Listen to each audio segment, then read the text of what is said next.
See what the jury and judge think. Tell the world, Johnny. Tell them, Johnny Depp.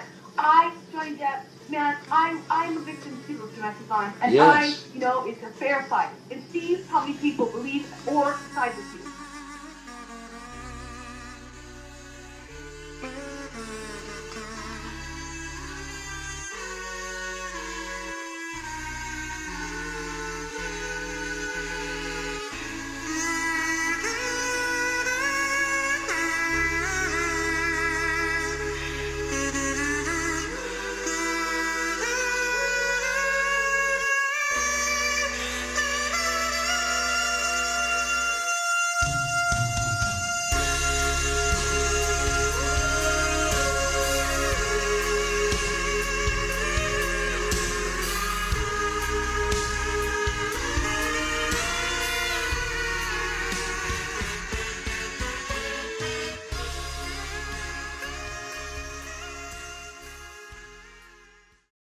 What's going on, everyone? Jeremy here from The Quartering. I will be keeping up with the JD and AH trial throughout the day and probably delivering you 1 to 2 updates as major news breaks. Today, we know this afternoon we're going to have our first star witness on the stand. I'll break that down to you.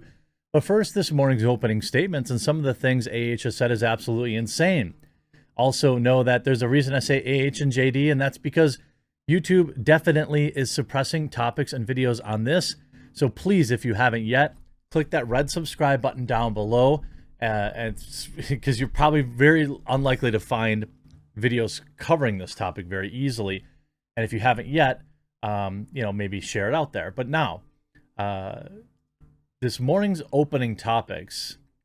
A small announcement, by the way, too. I will be doing a daily recap show every single day on the Quartercast.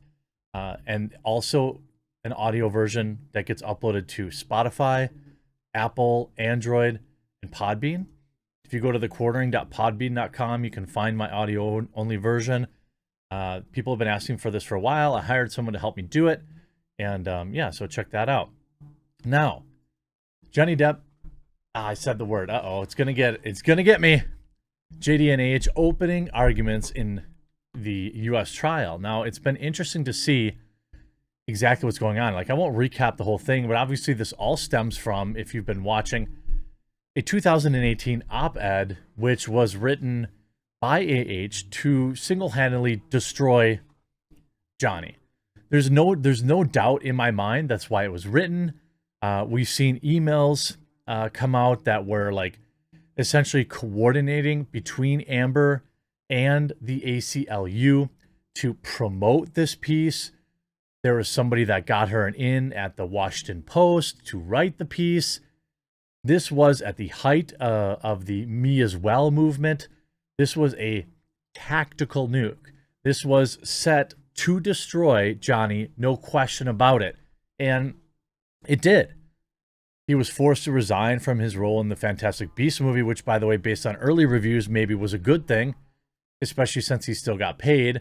But we do know that he was also essentially blacklisted or removed from the Pirates of the Caribbean movies and probably many movies going forward in mainstream Hollywood. So he absolutely suffered a financial hit, and there's been a lot of support for him. In their opening statements this morning, you had people flying all the way from Australia to the UK. So many people, so many people that the judge actually had to ban selfies, which is a weird thing to hear a judge make a statement on. But we do kind of live in this modern, internet trial era because, we saw this with, of course, the Kyle trial and everything of that nature. Like, these judges are starting to learn that people are watching and that there's entertainment value in watching these trials, especially these big ones. What's interesting is when you look at the support, Amber has like no support, none. I don't see it. But if I go online, there's a bazillion people typing furiously, justice for Johnny. So it's been a pretty, eye-opening situation in terms of who has the support. This morning, Amber's attorney asked the Virginia jury during his opening statement on Tuesday to determine whether or not the actress's op-ed in 2018 saying she's a public figure representing there's a trial coming on there, if it's protected free speech. So that's the angle that they're going with now, which I think is a bold strategy. And I'm sure people like Ricada and Legal Bites and stuff like that, they're going to have a more legal take on it. But for me, the lawyer arguing that this is a First Amendment issue is risky. They go on to write, the article isn't about JD, added, but it's about social change and the First Amendment. No, it isn't. It's absolutely about Johnny. It labels like specific incidents with Johnny. If it wasn't, she could have chosen a pen name, right? If we didn't see how the ACLU was working directly with her to promote the article, if we didn't see her then commit to give a large sum of money to the ACLU after it, maybe we could make that argument. But to me, this seems like, and again, in my opinion, just a paid hit piece. I mean, that's all it is to me. I mean, then Amber's attorney Benjamin Rottenborn, convenient, said in his opening statement that the actress will take the stand and detail the horrifying terms of her relationship with Johnny.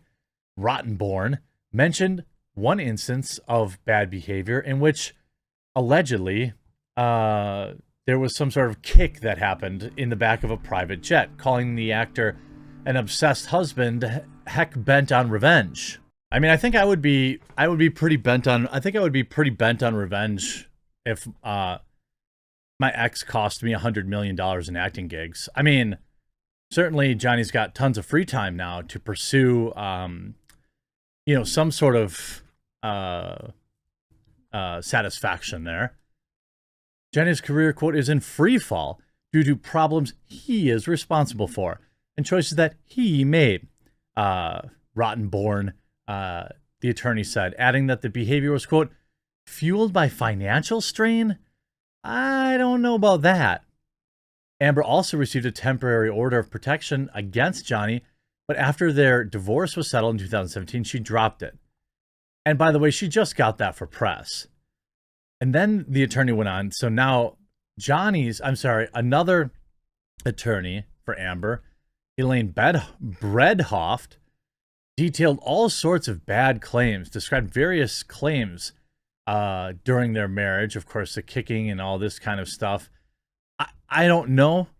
I don't know if I like the idea of trying to make things a free speech issue either. And you see this now from Johnny's lawyer. Now you can see Johnny's response. She pursued him. She wooed him. Johnny's lawyer tells defamation trial of how profoundly troubled Amber went to great lengths to win him over before becoming bad behaving, before raising her hands to him and berating him. And again, I've always said, and I feel like I always need to remind, I know that there are a lot of hardcore Johnny fans out there.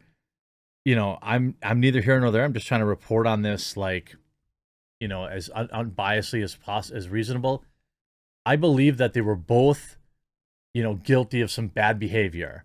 I believe that they were both toxic, and I believe that they were in a toxic relationship. Why I side with Johnny is simple, and it's because he was the only one that received any consequences, which is, of course, very common for men. Men who are on the receiving end of this kind of stuff from women are usually laughed at by local PD. And there was a bone-chilling interview during their mediation where Amber makes fun of him. Like, she makes fun of him because he didn't like that she hit him. Now, Johnny's lawyers have told a different story. Now, his lawyer, Camille Vasquez, said in opening statements of his $100 million trial on Tuesday that Amber is a profoundly troubled person who manipulates the people around her. She described how they first met in 2009 on the set of The Rum Diary. She pursued him. She wooed him. She went to great lengths to win him over by playing the doting girlfriend, and it worked. He fell head over heels in love with her. Vasquez says that Johnny's friends saw red flags all over the place, and over time, the real Amber began to emerge. She would berate him, scream at him. He would try to appease, but it would always happen again. Vasquez continued. He started coping with Amber in the same way he did as a child to get away, but trying to leave would enrage Amber. She would resort to raising her hands to him, throwing things at him, hitting him. She would tell him that he was a coward, that he wasn't man enough because he wouldn't stay and fight with her. Now, we've seen this. We've seen this on body cam footage. We've seen this in interviews. We've seen this in, like, I believe very strongly that this trial is going to demolish her reputation. Now, will Hollywood care? Probably not. But it will matter at the box office. She would apologize with poetic excuses as if raising her hands just proved how fierce and overwhelming her love was for him. Sounds like a gaslighter to me. Vasquez told the jury that they would hear from Johnny's security about how they would have to remove Amber while she was screaming at him. Vasquez said, when Johnny and Amber traveled together, his team had to book an extra room for him so he had somewhere to go when Amber became enraged. Vasquez says that the former couple's marriage counselor would describe Amber as the aggressor in the relationship. People close to him encouraged Johnny to get a post-nuptial agreement, according to Vasquez. She became outraged at the suggestion that Johnny might leave her. She berated him when he tried to leave. She would raise her hands to him so badly, in fact, she threw a bottle at him, which hit his hand and exploded. It severed the end of one of his fingers. Amber tried to avoid public humiliation and present herself as a noble survivor and representative of the Me As Well movement. You will hear evidence that Amber is obsessed with her public image. It's her number one priority. After she received a $7 million settlement from Johnny, she released a statement claiming she wanted nothing from him and would donate it to the Children's Hospital and the ACLU, but she did not make the donations. Quite simply, Amber had publicly cast herself in the role of a survivor. There was no going back. When Johnny stood up for his good name, Amber couldn't back down. Vasquez went on. Amber and her lawyers are going to tell you some truly horrific tales. They are designed to shock and overwhelm you. They are designed to be explosive and distract you from the common sense, which will tell you that it is all a lie. Not one incident could have happened as she claims. She tells lies and covers up that lie with still more lies in a constantly changing, evolving, ever more dramatic story. Vasquez admitted that Johnny had gone through a real struggle with substances, but said that struggling with that doesn't make you someone who raises their hands. He also used some very colorful language. He uses words I don't use and you probably don't use, but he uses them frequently. Johnny is not perfect, but he did not raise his hands to her. This case is about what Amber said in her op-ed.